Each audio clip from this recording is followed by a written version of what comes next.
الرحيم نحمده ونصلي على رسوله الكريم أما بعد فأعوذ بالله من الشيطان الرجيم لقد كان لكم في رسول الله أسوة حسنة لمن كان يرجو الله واليوم الآخر وذكر الله كثيرا وقال الله عز وجل لقد من الله على المؤمنين إذ بعث فيهم رسولا من أنفسهم يتلو عليهم آياته ويزكيهم ويعلمهم الكتاب والحكمة وإن كانوا من قبل لفي ضلال مبين صدق الله مولانا العظيم وصدق رسوله النبي الكريم ونحن على ذلك لمن الشاهدين والشاكرين والحمد لله رب العالمين۔ میرے محترم بزرگ اور دوستو، یہ جو مہینہ چل رہا ہے یہ بڑا ہی مبارک مہینہ ہے، ربیع الاول کا مہینہ، اور یہ مہینہ ایسا ہے کہ موسم بہار کا مہینہ ہے۔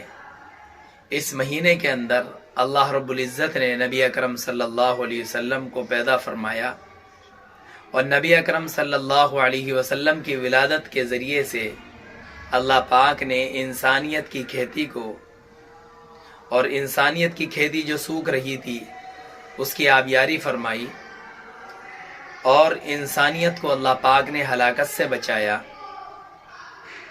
جیسے کہ قرآن کریم میں اللہ رب العزت نے ارشاد فرمایا وَكُنْتُمْ عَلَى شَفَا حُفْرَةٍ مِّنَ النَّارِ فَأَنْقَذَكُم مِّنْهَا، کہ تم سارے کے سارے ہلاکت کے دہانے پر تھے، اللہ پاک نے تم کو بچایا۔ نبی اکرم صلی اللہ علیہ وسلم کی آمد سے قبل، نبی اکرم صلی اللہ علیہ وسلم کی ولادت سے پہلے انسانیت کی بہت بری حالت تھی، اور انسانیت بالکل ہلاکت کے دہانے پر تھی۔ قریب تھا کہ انسانیت بالکل ختم ہو جائے۔ انسانیت کے اندر کیا کیا جرم نہیں تھے، کیا کیا برائیاں نہیں تھیں، کیا کیا خباثتیں نہیں تھیں، کوئی خباثت کوئی برائی ایسی نہیں تھی جو ان کے اندر موجود نہ ہو۔ اتنی برائی ان کے اندر عام تھی کہ اپنی زندہ بچیوں کو درگور کر دیا کرتے تھے، زندہ درگور، زندہ دفن کر دیا کرتے تھے، اور ان میں کا جو طاقتور ہوتا تھا کمزور کو کھا جایا کرتا تھا۔ یأکل القوی الضعیف، طاقتور کمزور کو کھا جایا کرتا تھا۔ اور اتنے عجیب و غریب لوگ تھے کہ بغیر کسی تحقیق کے کہ زندے کا خون ہے، مردے کا خون ہے، حلال جانور کا خون ہے یا حرام کا، کیسا بھی خون ہو، حالانکہ خون تو ناپاک ہی ہے، وہ ہر خون کو چاٹ لیا کرتے تھے، اور اللہ کی عبادت نہیں کرتے تھے۔ جانتے تھے کہ نہیں تھے اللہ کی کیا عبادت کریں گے، ایک دوسرے کے دشمن۔ اور حضور کی آمد سے پہلے تو ذرا ذرا سی باتوں پر لڑائیاں ہوا کرتی تھی، 70 سال، 40 سال لڑائیاں ہو رہی ہیں۔ کسی کے اونٹ سے پہلے اگر کسی نے پانی پی لیا اس پر لڑائی، کسی کے کھیت میں دوسرے کا اونٹ داخل ہو گیا اس میں لڑائی، بات بات پر لڑائیاں، اور لڑائی بھی ایسی لمبی کہ آدمی جب مرتا تھا تو اس لڑائی کے بارے میں اپنے گھر والوں کو وصیت کر کے جاتا تھا۔ اتنی بری کنڈیشن، پوری دنیا تاریکی میں چھائی ہوئی تھی، لگتا تھا کہ یہ پوری کی پوری انسانیت ختم ہو جائے گی، برباد ہو جائے گی، ہلاک ہو جائے گی۔ اللہ پاک نے اپنے نبی کے ذریعے سے انسانیت کی چارہ سازی فرمائی، انسانیت کو ہلاکت سے بچایا۔ یہ ربیع الاول کا مہینہ ہے، اسی کے اندر نبی اکرم صلی اللہ علیہ وسلم پیدا ہوئے، اسی مہینے کے اندر نبی اکرم صلی اللہ علیہ وسلم اس دنیا میں تشریف لے کر آئے۔ تو میرے محترم بزرگوں دوستو، اللہ رب العزت نے جو احسان جتلایا ہے، دو چیزوں کا احسان جتلایا ہے۔ اللہ نے کتنی نعمتیں دی، ان نعمتوں کا احسان نہیں جتلایا۔ اللہ نے ہاتھ بنائے، احسان نہیں جتلایا، پیر بنائے، احسان نہیں جتلایا، دماغ بنایا، اس کا احسان نہیں جتلایا۔ کتنی ہزار نعمتیں اللہ پاک نے پیدا فرمائی اور ہم کو عطا فرمائی، اللہ نے ان کا بالکل بھی احسان نہیں جتلایا۔ لیکن دو نعمتیں ایسی ہیں کہ جن کا اللہ پاک نے احسان جتلایا ہے۔ ایک نعمت تو نبی اکرم صلی اللہ علیہ وسلم کی بعثت ہے کہ اللہ پاک نے ایمان والوں پر نبی اکرم صلی اللہ علیہ وسلم کو بھیج کر کے ایمان والوں پر احسان کیا ہے، وہ کیا ہے؟ لقد من اللہ علی المؤمنین اذ بعث فیہم رسولا من انفسہم یتلو علیہم آیاتہ ویزکیہم ویعلمہم الکتاب والحکمہ وان کانوا من قبل لفی ضلال مبین، کہ اللہ رب العزت نے ایمان والوں پر احسان جتلایا ہے، احسان کیا ہے کہ انہی میں سے ایک رسول بھیجا، جو رسول اللہ پاک کی جو کتاب ہے اس کی آیات کو تلاوت کرتا ہے، ان کا تزکیہ کرتا ہے، کتاب و حکمت کی انہیں تعلیم دیتا ہے، حالانکہ اس سے پہلے وہ کھلی ہوئی گمراہی میں تھے۔ میرے محترم بزرگوں، دوستو، نبی اکرم صلی اللہ علیہ وسلم نے سارے بھید بھاؤ ختم کیے، انسانیت کو انسانیت کا سبق پڑھایا کہ بھائی کو بھائی کے ساتھ کیسے رہنا ہے یہ سکھایا، بیٹے کو اپنے باپ کے ساتھ کیسے رہنا ہے یہ بتلایا، شوہر کو اپنی بیوی کے ساتھ کیسے رہنا ہے یہ بتلایا، بچوں کو اپنی ماں کے ساتھ کیا سلوک کرنا ہے یہ بتلایا، ایک یہاں تک کہ جانوروں کے ساتھ کیسا برتاؤ کرنا ہے یہ بتلایا۔ ہر چیز کو نبی اکرم صلی اللہ علیہ وسلم نے وضاحت کر کے اور دکھا کر کے بتلا کر چلے گئے۔ ایسے ہی نہیں فرما دیا کہ نبی اکرم صلی اللہ علیہ وسلم کی ذات میں اللہ پاک نے نمونہ رکھا ہے کہ آپ صلی اللہ علیہ وسلم ہر کس کے لیے نمونہ ہے، کہ نبی اکرم صلی اللہ علیہ وسلم اس شخص کے لیے نمونہ ہے جو اللہ سے ملاقات کی امید رکھتا ہو اور کیا کرتا ہو کہ اللہ کا ذکر بھی کرتا ہو اور آخرت پر ایمان بھی اس کا ہو۔ لقد كان لكم في رسول الله اسوة حسنة لمن كان يرجو الله واليوم الآخر وذكر الله كثيرا، کہ نمونہ ان کے لیے، کہ کس کے لیے ہے؟ کہ جو اللہ کی ملاقات کی امید رکھتے ہیں، جنہیں اللہ سے ملاقات کی امید نہ ہو وہ مسلمان کہاں ہیں؟ ان کے بارے میں فرمایا گیا ان الذين لا يرجون لقاءنا ورضوا بالحياة الدنيا واطمأنوا بها، کہ وہ لوگ جو اللہ سے ملاقات کی امید نہیں رکھتے ہیں وہ دنیاوی زندگی پر راضی ہوتے ہیں، اس پر خوش ہوتے ہیں، اس پر اتراتے ہیں۔ دوسری جگہ فرمایا گیا قال الذين لا يرجون لقاءنا، کہ وہ لوگ جو اللہ سے ملاقات کی امید نہیں رکھتے ہیں وہ کہتے ہیں کہ اس قرآن کو بدل دو، دوسرا قرآن لے کر آؤ۔ میرے محترم بزرگوں، دوستو، جو اللہ سے ملاقات کی امید رکھتا ہے، اللہ رب العزت نے اپنی نبی کے زبانی یہ ارشاد فرمایا، کیا فرمایا؟ کہ آپ کہہ دیجئے قل انما انا بشر مثلكم يوحى الي انما الهكم اله واحد فمن كان يرجو لقاء ربه، کہ جو شخص اپنے رب سے ملاقات کی امید رکھتا ہے اسے کیا چاہیے؟ کہ وہ عمل صالح کرتا رہے، صرف زبانی جمع خرچ نہ کرے، میں تو اللہ سے ملاقات کی امید رکھتا ہوں، مجھے اللہ سے ملاقات کا اشتیاق ہے، یہ وہ ادھر ادھر کی باتیں نہ کرے، بلکہ فوراً فَلْيَعْمَلْ عَمَلًا صَالِحًا، اچھے اعمال کرے اور اللہ کے ساتھ اللہ کی عبادت میں کسی کو شریک نہ کرے۔ یہ ہوتے ہیں اللہ سے ملاقات کی امید رکھنے والے۔ کیا صفت بتائی؟ کہ نمونہ کن کے لیے؟ کہ جو اللہ سے ملاقات کی امید رکھتے ہوں۔ اور دوسرے کون؟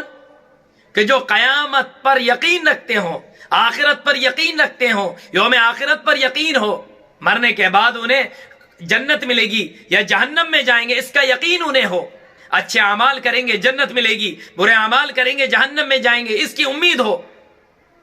ایسے لوگوں کی طرح نہیں کہ جنہیں امید ہی نہیں کہ مریں گے، مر کر ختم ہو جائیں گے۔ نہیں میرے محترم بزرگوں، دوستو، مر کر ہم ختم نہیں ہوں گے، ہمیشہ کی زندگی ہمیں ملے گی۔ اور تیسرا کسے فرمایا؟ وَذَكَرَ اللَّهَ كَثِيرًا، جو اللہ کا ذکر کثرت سے کرتا رہے، جو اللہ کا ذکر کثرت سے کرتا رہے، ان لوگوں کے لیے نمونہ ہے جو اللہ سے ملاقات کی امید رکھے، جو آخرت کا یقین رکھے اور اللہ کا ذکر کرے، اس کے لیے آپ نمونہ ہیں، ہر چیز میں آپ نمونہ ہیں، چلنے میں، اٹھنے میں، پھرنے میں، سونے میں، جاگنے میں، کھانے میں، پینے میں، معاشرت میں، معاملات میں، ہر چیز میں آپ نمونہ ہیں، ہر چیز میں آپ نمونہ ہیں۔ کہ آج ہم نے اسلامی تعلیمات کو کھیل بنا لیا، آپ کے مشن کو اختیار نہیں کیا، جشن منانے میں لگے ہوئے ہیں۔ کیا مقصد ہے آپ کی آمد کا؟ آپ کو بھیجنے کا، اللہ رب العزت کو بھیجنے کا مقصد یہ ہے کہ ہم دنیا میں جائیں اور جشن ولادت نبی کے نام پر ہم ہنگامہ کھڑا کریں، بوال کھڑا کریں, راستوں کو تنگ کریں, ناچے تھرکیں گائیں, یہ ہم نے بنا رکھا ہے میرے محترم بزرگوں دوستو. جلوس کے نام پر ہم نے ڈھونگ کر رکھا ہے. اسلام کے نام پر ہم لوگوں کو بالکل کہ عجیب و غریب اپنی تعلیمات دے رہے ہیں. کیا سکھا رہے ہیں؟ کیا اگر آج حضور آئیں تو اس بات سے اگر آ جائیں تو کیا خوش ہوں گے ان چیزوں سے, یا حضور خوش ہوتے ہوں گے میرے محترم بزرگوں دوستو؟ کیا ہمیں زیادہ محبت ہے کہ ہم جشن عید میلاد النبی منائیں گے, اس سے حضور خوش ہوں گے؟ کہ سب سے زیادہ محبت ہمیں ہے. صحابہ کو محبت نہیں, حضرت ابو بکر کو نعوذ باللہ محبت نہیں تھی, حضرت عمر فاروق کو محبت نہیں تھی, حضرت عثمان غنی کو محبت نہیں تھی, حضرت علی کرم اللہ وجہہ کو محبت نہیں تھی, حضرت ابو ہریرہ کو, حضرت عبد الرحمن ابن عوف کو, کتنے ہزار لاکھوں صحابہ تھے, انہیں محبت نہیں تھی. ساری محبت ہمیں ہے. میرے محترم بزرگوں دوستو, ہم لگ گئے جشن عید میلاد النبی منانے میں. ہمیں تو مشن ولادت النبی منانے کا وقت ہے, کہ آپ کے مشن کو لے کر چلنے کا وقت ہے, آپ کی ایک ایک سنت کو اپنی زندگی میں اتارنے کا وقت ہے. کون سا زمانہ آئے گا, وہ کون سا وقت آئے گا کہ ہم آپ کے مقصد کو اپنائیں گے؟ نبی اکرم صلی اللہ علیہ وسلم نے اپنی زندگی گزاری کس طریقے سے, فاقہ کشی کے ساتھ, تنگ دستی کے ساتھ, اپنی امت کی وجہ سے, کہ میری امت کا ایک ایک شخص جہنم سے بچ کر کے جنت میں جانے والا بن جائے. آج ہم کیا کر رہے ہیں؟ ایک ایک سنت کو اپنی زندگی سے کھرچ کر نکال رہے ہیں. شادی کی سنت ہو اسے ہم اپنی زندگی سے نکال رہے ہیں, غمی کی جو سنتیں ہیں انہیں اپنی زندگی سے نکال رہے ہیں, معاملات کی جو سنتیں ہیں انہیں اپنی زندگی سے نکال رہے ہیں, معاشرت کی جو سنتیں ہیں وہ اپنی زندگی سے نکال رہے ہیں. آج ہمارے پاس کچھ نہیں, بس تھوڑی دیر کے لیے جشن منا لیا, چھٹی ہو گئی. میرے محترم بزرگوں دوستو, آج جشن کے نام پر ہم کتنا لوگوں کو پریشان کر رہے ہیں, سڑکیں جام کر رہے ہیں, روڈ جام کر رہے ہیں. جشن منانے والوں کو آپ دیکھیے کیا ناچ رہے ہیں, کیا گا رہے ہیں. کیا حضور نے یہی تعلیم دی تھی؟ کہ حضور کے آنے کا مقصد یہی تھا کہ تھوڑے سے اشعار ہم کہہ لیں, تھوڑی سی قوالی ہم کہہ لیں, بس ہو گیا کام؟ نبی اکرم صلی اللہ علیہ وسلم نے تو یہ ارشاد فرمایا تھا کہ گانے بجانے کے آلات کو میں توڑنے کے لیے آیا ہوں. آج ہم کیا کر رہے ہیں؟ انہی سے آپ کی تعریفیں کر رہے ہیں. قوالیاں چل رہی ہیں تو میوزک کے ساتھ, اشعار چل رہے ہیں تو میوزک کے ساتھ, نعتیں چل رہی ہیں تو میوزک کے ساتھ, تھرک رہے ہیں, گا رہے ہیں, ناچ رہے ہیں. یہ کام ہمارا ہو گیا. میرے محترم بزرگوں دوستو, حضور کی سیرت کو دیکھیں. یہ حضور کا نمونہ نہیں ہے, حضور کا اسوہ نہیں ہے. ہم اپنی زندگی کا جائزہ تو لیں. کس مقصد کے لیے آئے تھے؟ کیا حضور اس سے خوش ہوں گے؟ میرے محترم بزرگوں دوستو, اگر ہم نے حضور کی مان کر, اللہ اور اس کے رسول کی مان کر زندگی بسر نہیں کی, کل قیامت کے دن کیا منہ دکھائیں گے آپ کو ہم جا کر کے؟ اگر آپ نے فرما دیا کہ یہ انہیں دور کرو, میری نگاہوں سے دور کرو, تو ہم کیا کر لیں گے؟ بہت سے لوگ آپ صلی اللہ علیہ وسلم کی طرف تیزی سے بڑھ کر آئیں گے. آپ جب دیکھیں گے کہ فرشتے انہیں دھکیل رہے ہیں, حوض کوثر کے پاس سے دھکیل رہے ہیں, آپ فرمائیں گے میرے امتی ہیں, وہ صحابی میرے ساتھی ہیں, آنے دو. فرشتے کہیں گے کہ حضور آپ نہیں جانتے ہیں کہ آپ کے جانے کے بعد میں احدثو, کیا انہوں نے بدعتیں گڑی تھی, کیا نئے طریقے اختیار کیے تھے. آپ کیا فرمائیں گے؟ میرے محترم بزرگوں دوستو, بہت ڈرنے کی بات ہے, بہت ڈرنے کا مقام ہے. آپ فرمائیں گے سحقن سحقا, میری نگاہوں سے دور ہو جاؤ. یہ مقصد ہے میرے محترم بزرگوں دوستو. اسلام نے ہمیں رسمی کارروائیوں کی دعوت نہیں دی ہے, رسمی رواج کی دعوت نہیں دی ہے. اسلام ان چیزوں کو صرف منانے کو نہیں کہتا. خوشی منانی, آدمی خوش ہو, خوشی میں مد مست نہ ہو جائے, اس سے روکا ہے. بعض لوگ سمجھتے ہیں کہ بھئی یہ خوشی منانے کو منع کرتے ہیں, ہم خوشی کو منع نہیں کرتے. آپ بہت خوش ہوئے, اور جو خوش نہ ہو مسلمان کیسے ہو جائے گا؟ خوشی کا مطلب یہ نہیں ہے کہ آدمی ناچنے لگے, آدمی گانے لگے, غیروں کے طریقوں کو اختیار کرنے لگے. کہ بعض لوگوں کو دیکھا گیا ہے, بعض ویڈیوز کو دیکھا گیا ہے, بزرگ ہیں, اچھے خاصے ہیں, کیک کاٹ رہے ہیں اور ہیپی برتھ ڈے یا رسول اللہ کہہ رہے ہیں. کہیں طریقہ ملتا ہو میرے محترم بزرگوں دوستو حضور کا, یہ بتلائیں. یہ عیسائیوں سے طریقے ہم نے لے لیے, غیروں سے طریقے لے لیے, حضور کا طریقہ ہو تو بتائیں, کسی صحابی نے منایا ہو تو بتائیں. کہ آج ہم کہاں چلے گئے؟ آج ہماری زندگی کس رخ پر جا رہی ہے؟ کیا کسی صحابی نے کام کیا تھا؟ کسی تابعین نے کیا تھا؟ کسی تبع تابعین نے کسی نے کام کیا تھا؟ انہیں محبت نہیں تھی، ہمیں ساری محبت ہے۔ کیسے صحابہ کیسی محبت کرنے والے کہ حضور نے یہ کہا کرتے تھے، حضور اگر آپ ہمیں حکم دیں پہاڑوں سے چھلانگ لگا دیں، آپ ہمیں حکم دیں سمندروں میں چھلانگ لگا دیں، آپ کی سانس ایک ایک سانس کے لیے اپنی جان دینے کو قربان تھے صحابہ۔ کہ نعوذ باللہ انہیں محبت نہیں تھی، آج ہمیں محبت ہے کہ جشن منا رہے ہیں، نمازیں گول کر رہے ہیں، جشن منا رہے ہیں، ظہر کی نماز گول، عصر کی نماز گول، مغرب کی نماز گول، سوری نمازیں گول، کھانے پینے میں، ناچنے گانے میں، اس میں لگ گئے، راستے تنگ کر رہے ہیں۔ حضور نے منع فرمایا تھا راستوں کے تنگ کرنے سے۔ میرے محترم بزرگوں دوستو، حضور اکرم صلی اللہ علیہ وسلم ہر چیز میں ہمارے لیے نمونہ ہے، اور ہم کیا جشن ولادت النبی نہیں بلکہ مشن ولادت النبی کو اختیار فرمائیں۔ کیا آپ کا مشن کیا تھا؟ کہ آپ کا مشن یہ تھا کہ دنیا کے ہر کچے پکے مکان میں یہ دین اسلام داخل ہو جائے، میرا ہر امتی جہنم سے بچ کر کے جنت میں جانے والا بن جائے۔ اس لیے میرے محترم بزرگوں دوستو، مجھے آپ حضرات سے یہ اپیل کرنی ہے، یہ درخواست کرنی ہے کہ اگر ہمیں سبوں کو خوشی ہے اور خوش بھی ہونا چاہیے کہ نبی اکرم صلی اللہ علیہ وسلم تشریف لے کر آئے تھے، لیکن خوشی کا مطلب یہ نہیں ہے کہ ہم ناچنے لگیں، گانے لگیں، تھرکنے لگیں، میوزک کی قوالیاں سننے لگیں، اس کی نعتیں سننے لگیں۔ ان سے اپنے آپ کو بچائیں، اور ایسے جلوسوں سے جو راستے تنگ ہوتے ہوں اس میں جانے سے اپنے آپ کو بچائیں۔ نبی اکرم صلی اللہ علیہ وسلم کی ایک ایک بات پر، ایک ایک قول پر اور ایک ایک چیز پر ہم عمل کریں، پھر دیکھیے دنیا کیسے ہمارے سامنے سرنگو ہوتی ہے، ہمارے سامنے جھکتی ہے، اللہ اور اس کا رسول بھی ہم سے راضی ہوتا ہے۔ اللہ پاک کہنے سننے سے زیادہ عمل کی توفیق مرحمت فرمائے۔ وآخر دعوانا ان الحمد للہ رب العالمین۔